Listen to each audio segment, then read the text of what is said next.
Okay, so the next and last presenter on our agenda today is Zach Gaines with Proximity Malt, and to talk about their climate smart partnership to develop RegenMalt. Zach, I will turn it over to you.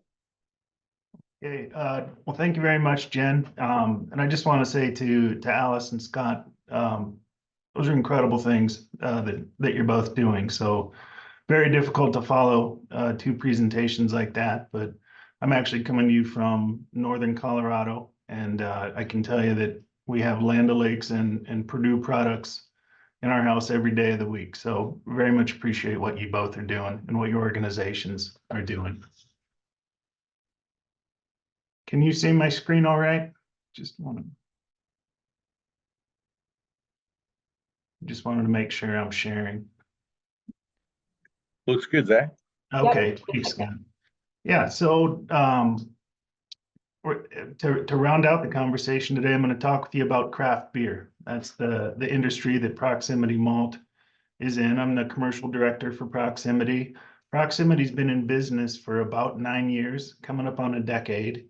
And I actually started with Proximity in a raw materials role. So I've had a chance to work with and meet a lot of the farms in the Delmarva area, as long with our producers out in Colorado. And this RegenMalt project we've been working on for about 2.5 years, and have actually only had this product in the marketplace for about a year. But what I'd like to really focus on today and take you through is how we've gone about trying to develop a value proposition for regenerative agriculture for a really wide range of consumers that we work with. I think there's about 7,800 craft brewers in the United States of all different scales and sizes. You know, you've got some very large brewing companies like Boston Beer, Sam Adams, New Belgium, Lagunitas, some brands that are distributed nationally and, you know, competed at some of the same volume levels as some of the larger brewers, the Molson Coors and ABI InBevs of the world. And then we have customers who are very small, you know, tap house, 3-barrel systems. And so really our goal with this program, with help from the USDA, was to create an inclusive program where value could be shared to a brewer or a distiller of any size, and really where any farm, kind of wherever they're at on their regenerative ag journey, would be welcome to the program. So to start, if you all aren't familiar with malting, I'll tell you a little bit just about what we do. So malt is, I would say, it's the most key ingredient in craft beer. It will never be the sexiest ingredient. That the #1 honor there will always go to hops. Every year there are new hop varieties. You know, hops give the bitterness, and you know, some of the new aromatic cultivars that they've come out with, they're doing incredible things in terms of flavor development. But at the core of beer is barley and wheat and malted grain.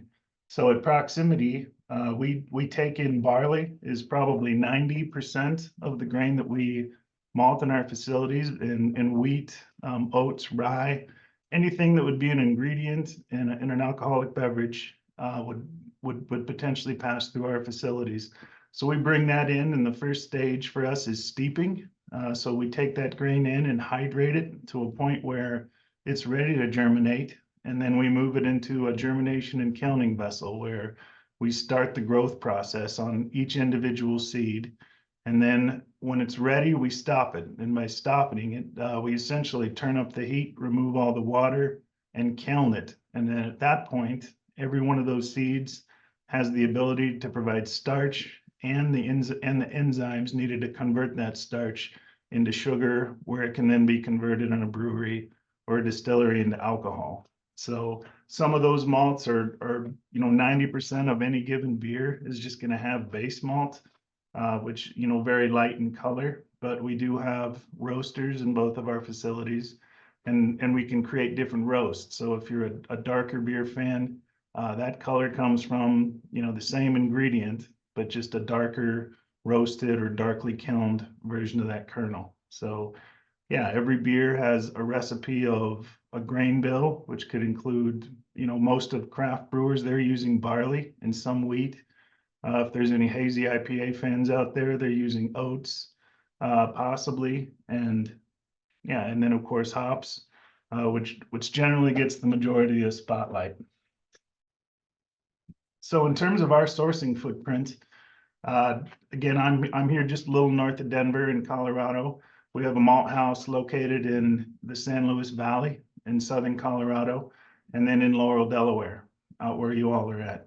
And with Proximity was located these plants in the middle of two, really what we feel to be premium small grain production areas of the United States. And the idea from the footprint is we wanted to have close proximity to our farms. In Colorado, more than 90% of our acres are within 50 miles of our malt house. A lot of them are within 25 miles. And then in Laurel, in Delaware, we're, about 50 to 60% of the producers we work with are within 50 miles. We do spread our acres out a little bit more north and south in the mid-Atlantic. And really that is, there's a lot of weather that you all deal with out there. In Colorado, there's very little disease pressure. You worry maybe about hail once or twice a year, but in terms of the ability to bring a high quality malting barley crop to fruition, there's a lot more complexity, whether it's disease, weather, worry of spring freeze, things like that, that producers deal with in Delaware. And we also are able to manage harvest and the intake of grain by contracting down in North Carolina, Virginia, as well as in Maryland and Delaware. This is a picture of our malting facility in Laurel. We work with between 25 and 40 farms each year in Delaware, or in the Delmarva, I should say, to source malting barley and soft red winter wheat. And then this is a picture of our malt house in southern Colorado. We work with about 50 farms annually there.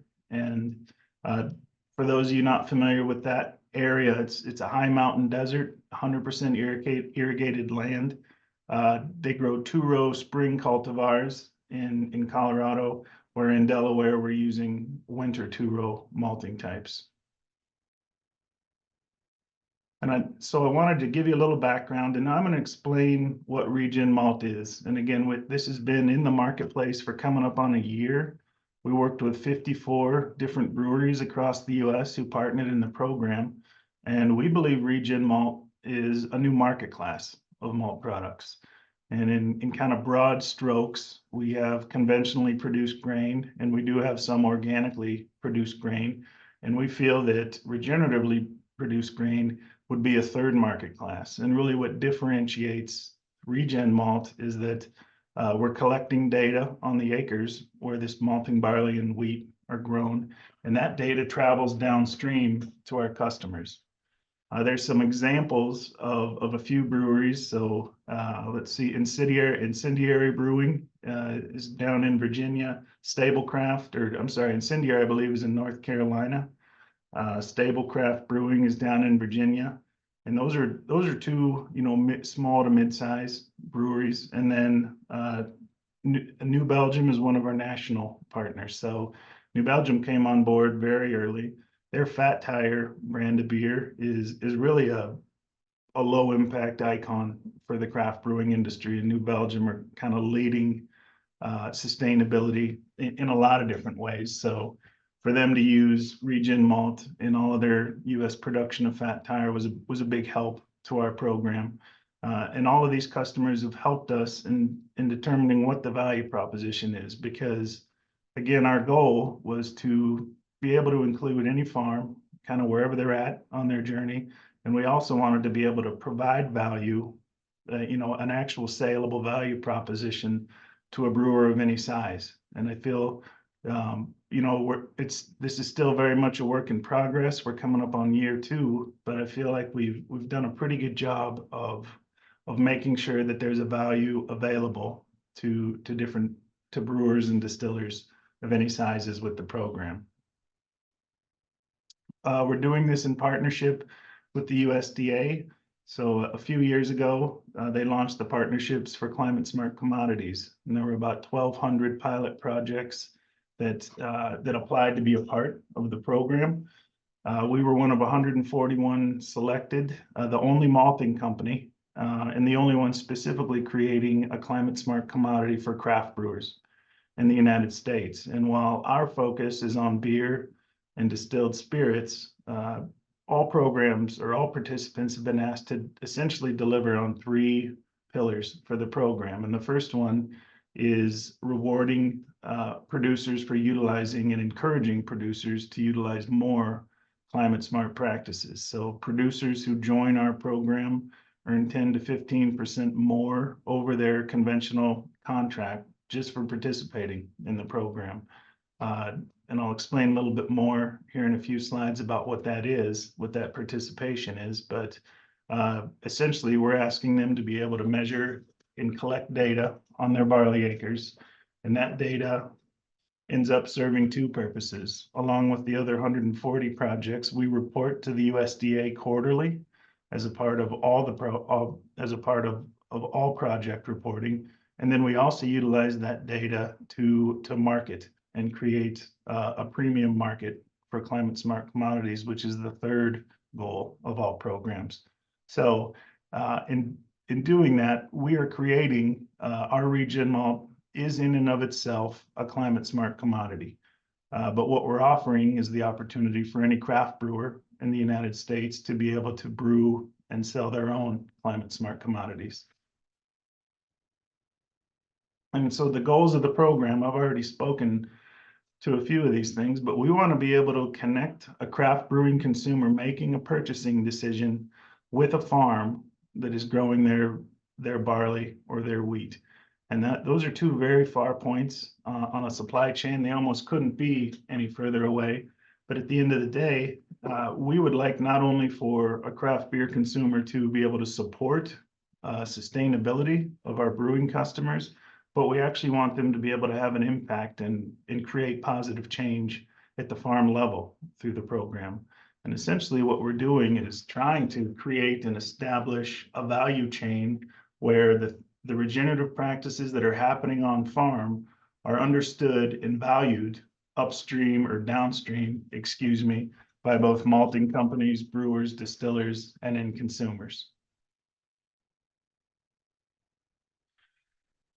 So again, going back to, you're going to hear me use the word inclusive or inclusivity. We didn't want this program to be exclusive in any way, if we could do that. And really for a farmer, we had producers in our program who've been utilizing regenerative agriculture in some facet for years. There's a picture on this slide of one of our producers in Maryland.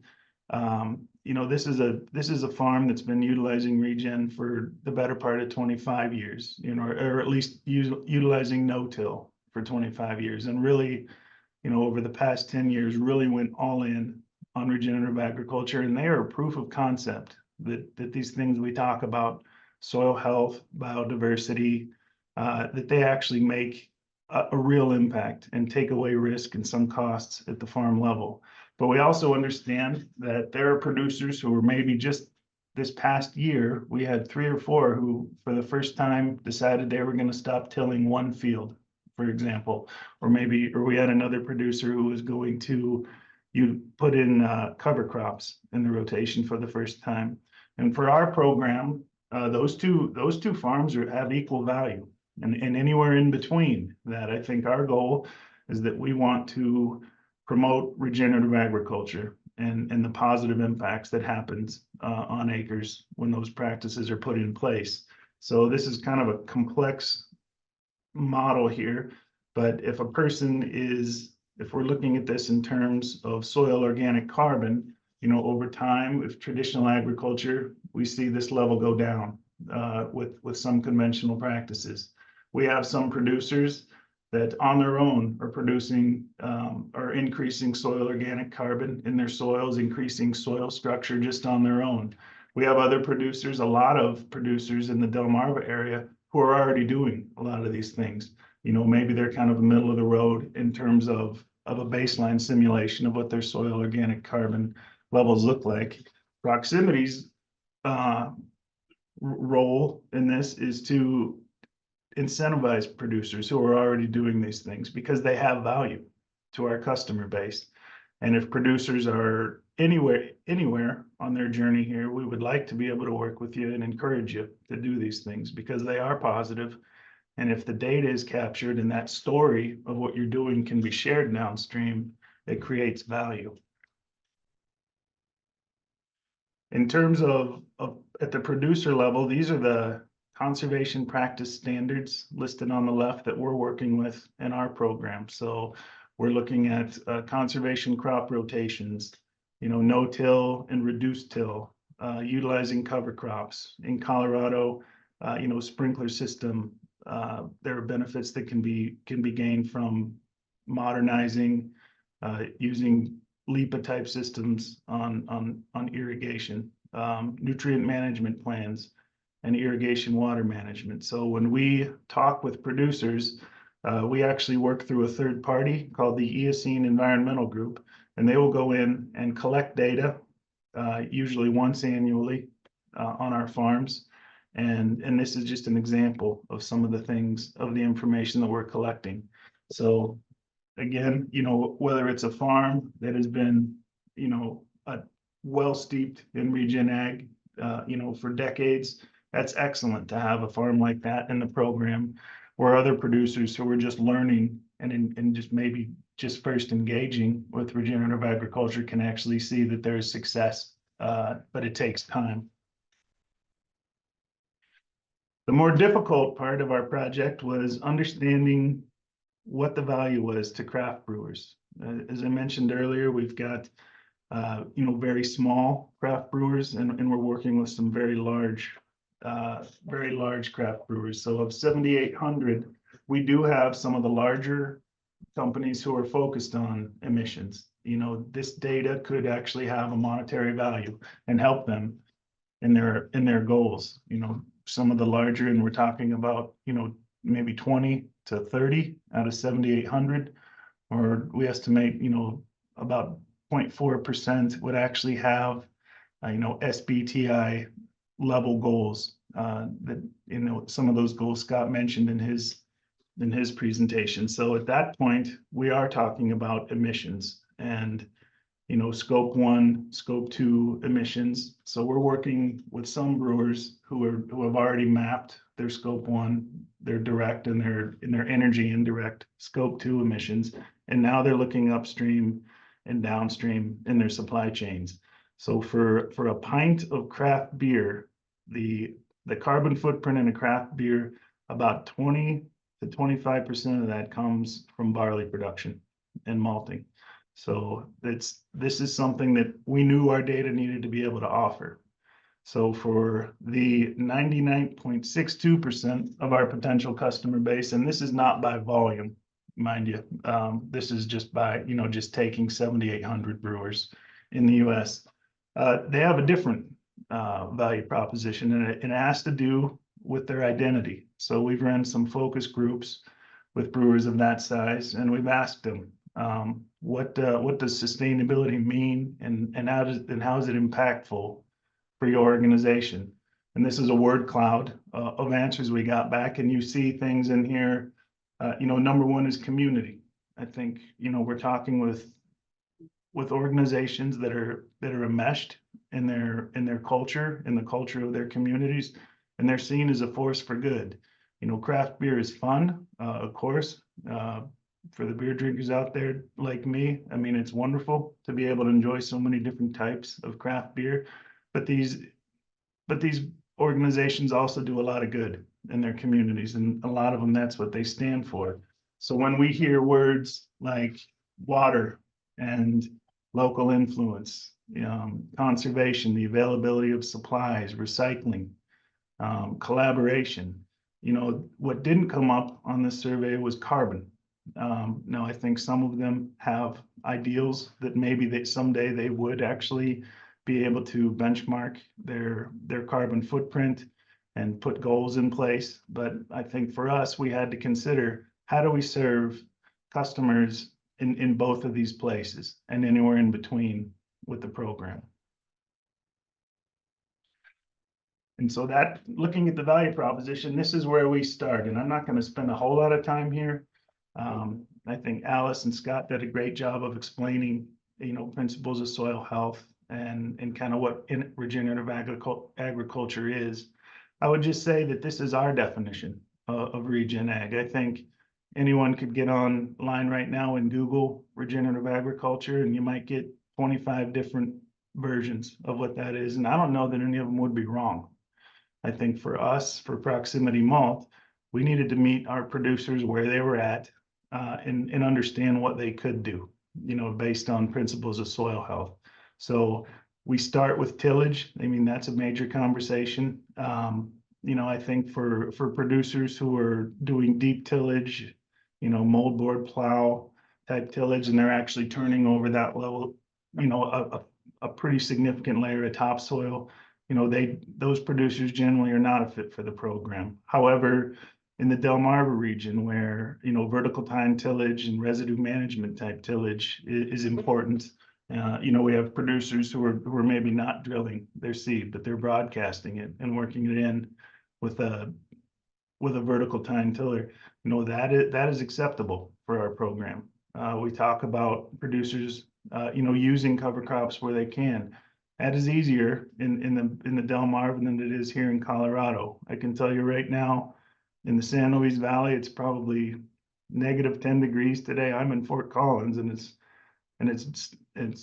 at 0 here today. The top 2-3 feet of topsoil is frozen solid for a good portion of the year in Colorado. So again, we will never have a kind of program where it's a one size fits all. I think these are all individual conversations. And again, it's about meeting producers where they're at and understanding what they can do or what they're willing to try. But again, tillage, cover crops, keeping living roots in soil. If there's living roots in soil, photosynthesis is happening and carbon is being pulled out of the atmosphere and sequestered in soil in the form of root exudates, which actually feeds the microbiome underneath the soil and creates this value and turns soil into a contributor for crop growth. And then, of course, we want people to grow malting barley, but we don't only want them to grow malting barley. We ask that our producers have a diversified rotation with the program, and if it's possible to integrate livestock, cows are great manure creators, spreaders, and when they graze, they put plants in a hyper photosynthetic state where they're doing more carbon sequestration. So this is really where we start. And then, the environmental benefits that we're measuring are similar in both areas, but I can tell you water is critical for us. And it means two different things at each of our malt houses. In Colorado, where we're in a high desert environment, irrigated cropland, water is per acre foot. A lot of producers will pay per acre foot. So water can cost money. There is always a shortage, it seems like, of water in Colorado. So if soil structure can hold more water and hold more nutrients, and a producer can bring a malting barley crop to fruition with 12 inches of water instead of 16, that's a huge acre foot savings for us in Colorado.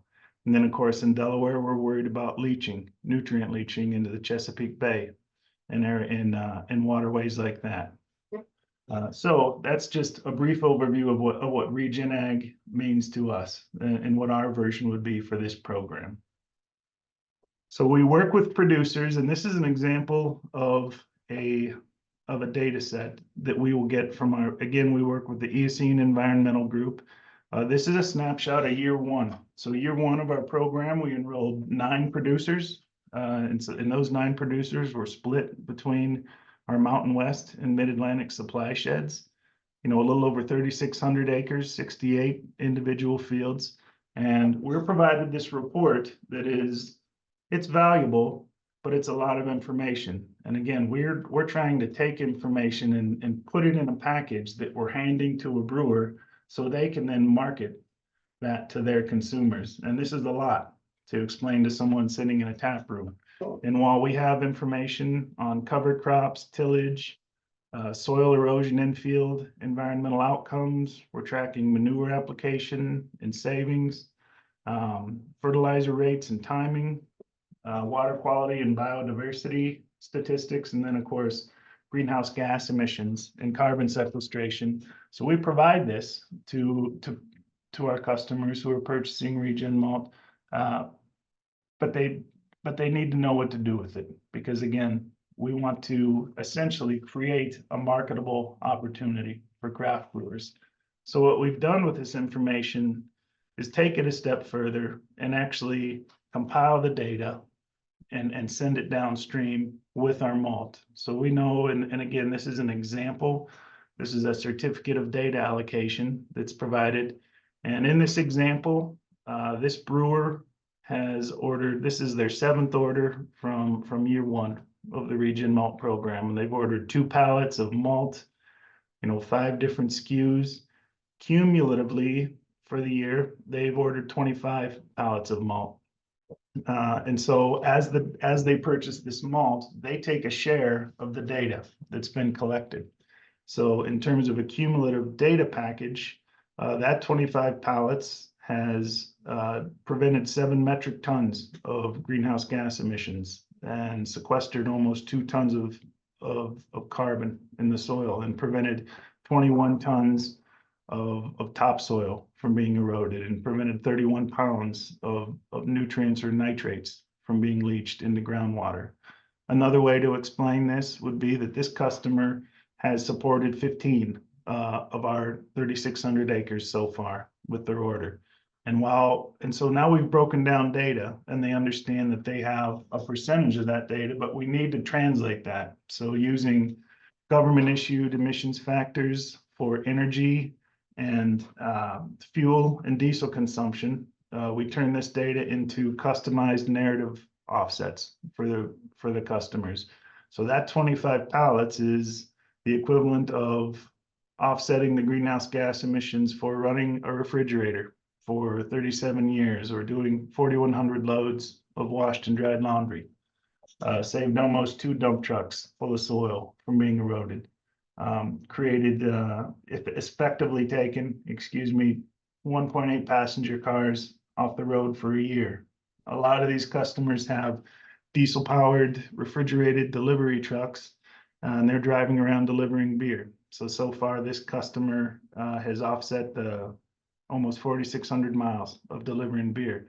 So when you convert the data to something that our customer, the craft brewer, understands, and they will convert this into brews. If we understand the kilowatt hours or fuel or diesel requirements to do anything, we customize these statistics for the year.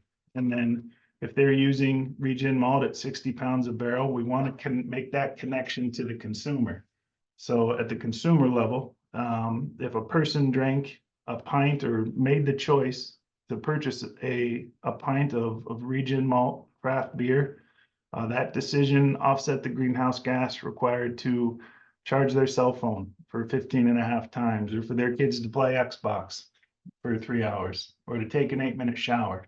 So the idea is we're trying to connect something that's happening, some really good things that are happening on a farm, and actually translating that through data to something that is marketable, that a consumer can sit down and feel good about their choice, and actually understand in some way the impact that they're making by supporting the product.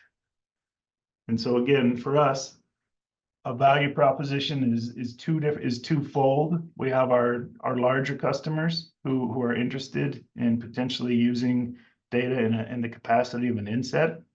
And then the large majority of our customers are asking us, how do we market this? So, because at the end of the day, we're handing off ReGenMalt to our customers. We're a B2B. We don't sell anything at the consumer level. So this becomes a part of their story and a part of their sustainability definition for them. And if they would like to use branding that we've developed for the program, they can. For everyone who joins, they're allowed to use a graphics package on their beers. We've created a marketing guide and impact analysis for how to market sustainability and regenerative ag products in the marketplace. A lot of our customers want to be able to train their staff and go out in the marketplace and market to people. So we've created one-page briefs, prepared presentations for them to go out with talking points. And then, of course, they're getting our sustainability analysis each year. Each of our farms in the program also gets a sustainability analysis for their own individual farm when they work with us. And then, of course, data. Every time they order a bag, a pallet, a truckload of malt, we send them an updated certificate of data allocation. So with that, I'll stop, and I'm happy to talk more or take any questions. I very much appreciate the Sussex Conservation District for inviting us today. Again, this is we're a year into this. We have a lot to learn. I learned a lot today from Alice and Scott, so very much appreciate you both sharing what you're doing in your different organizations. And yeah, I hope y'all, if you're a craft beer drinker and you enjoy beer, I hope maybe you'll see our logo on a bottle or a can of beer sometime in the future. Thanks, Zach. Before we take questions, I'm going to pause for just a sec to point out that I put a link in the chat to the CEU request form. So if you're looking for nutrient management credits for Delaware, Maryland, or CCA credits, you have to follow that link and fill out that form to acquire those credits. So I just wanted to point that out that was there. So make sure that nobody missed it for the rest of the Q&A portion here. So Zach, I appreciate that, as a lover of a good beer and someone who works probably with a number of the same farmers that you do. I know that several people have mentioned that they grow for proximity. That this is right up my alley personally. And so I think that this is a great program and a good opportunity for a lot of our farmers that you're working with. So I'll open it up for questions. I see Scott has a comment in the chat and turned his camera on, so I don't know if you have something in particular, but I'll open it up to see if anybody has anything that they want to ask Zach or any of our presenters. Yeah, I have a quick question for Zach. Zach, you've got operations in Colorado and the East Coast. Do you see any differences as it relates to sustainability or regen in terms of accepting new practices or products or consumers? We definitely do, Scott. And I think that in the Delmarva area, a lot more farms are already doing these things. I think they make sense. I think over time, producers see value. They see a net return on farm for implementing these things. I think because of the rotation for most of our producers, they're working with a small grain, maybe a short season bean following that, and then corn. And there are opportunities for cover crops in there. So I think we're seeing a lot more uptake in the Mid-Atlantic region because I really think it makes sense and it's not so new. I think that in Southern Colorado, regen ag is still very novel and scary to some producers. You're with some of those rotations, they're growing potatoes or sugar beets, alfalfa. So I think it's more difficult to take on the risk of change in Colorado. I think, water is the thing that really drives it. I think we're able to show that acre feet of water, which can cost, if producers over pump in the San Luis Valley, they might be charged $250 an acre foot for over pumping out of their well if they can't recharge it. So it makes sense, and it's beginning to make more sense as water becomes more of an economic issue and part of and really water is now a part of their economic plan on farm. So we've had better luck bringing on producers in the Mid-Atlantic, but we've got a few success stories in Colorado. But I would say that in Colorado, we're just moving from the mad scientist phase of, we're working with producers who have told us they've been doing this for 10 years and their neighbors tell them they're crazy. And now it's starting to make sense. So it's been awesome to be able to acknowledge the work they're doing in an area where it's not as widely accepted. So definitely a difference, and definitely a difference in just the data that we see out of each region. That's Appreciate great. Thank you. One thing that I wondered about, Delaware and Maryland have pretty robust cover crop programs. Like you mentioned that we've been kind of well established. Our farmers are familiar with these practices, and the cover crop programs, you can grow barley, you can grow wheat as a cover crop itself. And so I was wondering if you guys see any potential overlap with those. Is there like a cover crop beer in the proximity strategic plan or something like that? There could be in the future. I can tell you at this point, we're funding the program. A part of joining the partnerships for climate smart commodities was essentially matching the funds provided by the USDA. So the program is essentially half funded by proximity ownership and half funded by the USDA at this point. And we're 2 years into the program. Part of the guidelines we've been given is that a quote unquote cover crop cannot be harvested. I think that winter barley and winter wheat are incredible examples of cover crops. Now, are they also cash crops? Yes. So I would say that, once we're able to kind of work outside of the USDA reporting parameters, we may open that up a little bit more. And I think we'll be able to speak to winter barley and winter wheat in the capacity of a cover crop without necessarily kind of going against what we're being told or going against a defined USDA NRCS definition of what a cover crop is. Yeah, I appreciate that clarification there too. I understand where you're coming from there. It sounded like I cut somebody off. Might have been Richard. No, you didn't cut me off. I just put my hand up to be recognized. So that's great presentations, all three. And I have a question pertaining to the last presentation here with the fact that it's climate smart funding.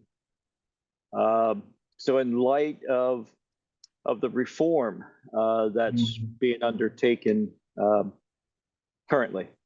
Are you finding any challenges with getting assurances that your climate smart funding will continue? Are you in a state of flux? Have you encountered any notifications that future draws may be frozen or subject to review? Yeah, I appreciate that question, Richard. We're definitely in kind of an unknown scenario right now. I can tell you that the program has been, funding has been frozen along with a lot of other government grant programs right now. We're still meeting. I report to a national program officer for the NRCS, it was our connection to the leaders of the program.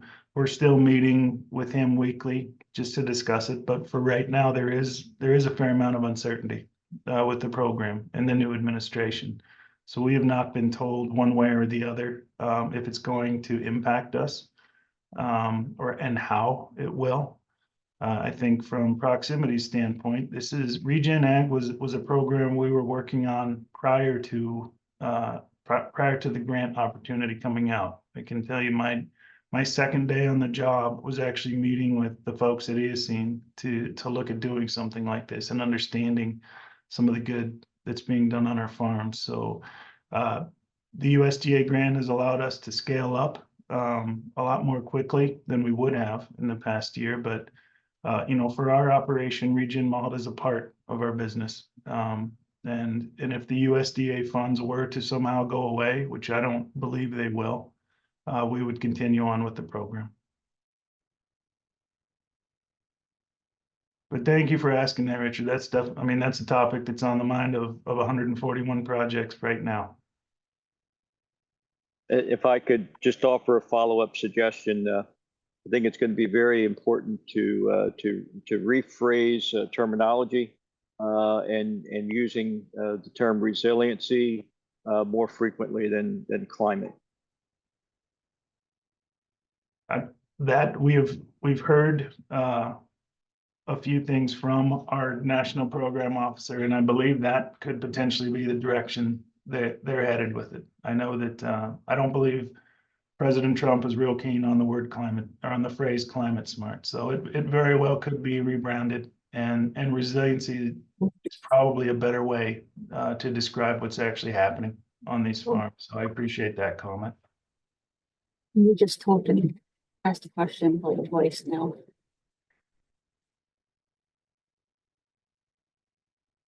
Sure. Any other questions? Sorry, I had a question. Thank you, Zach, for the presentation. It's really insightful. It's very interesting how it varies between both regions. I was thinking about, from your client's perspective, sort of the breweries, is the uptake of RegenMalt usually done by new customers that you're reaching out with this new proposition? Or are you transferring some of the orders from traditional customers that you have to, let's say, RegenMalt, which I'm supposing is a, you charge at a premium, so higher value product?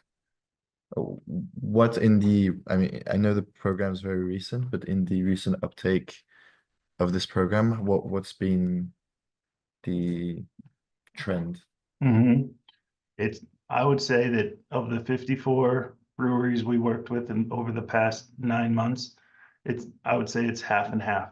I think some breweries have come on because they like the concept, and some of them are existing customers. I think what they all have in common is that sustainability is a part of their identity. So I think, again, craft brewers are trying to establish that, if they want sustainability in any form to be a part of who they are, it's a product that's designed in them and kind of designed to help build on what they already have in place. So, but it's been some of both, and it's been at all different sizes. I mean, some of the smallest breweries here in Colorado, and it resonates with them and something they believe in. And then obviously some larger ones as well. And there is a small premium. The idea is that we essentially, with the USDA funds and the funds we've put forward, we have 5 years to establish a working value proposition in the supply chain, because the cost for MMRV work on farm to collect the data, and then the premiums for growers, those always have to exist with or without subsidy from the government. So we really have a 5-year time frame to establish the value, establish the premium, and establish consumer buy-in into the program. So the program can just kind of continue on once we're done with the USDA partnership portion of it. But great question, and thank you. Thank you very much.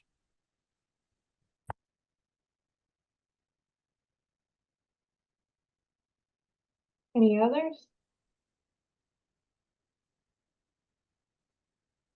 Going once. Right. Okay. I appreciate all 3 of our presenters for sharing information about your programs and your farm, Alice, this morning. I think we had some great conversation and some really good questions in there. I'm excited about this emerging field and the opportunities that this presents for farmers on Delmarva.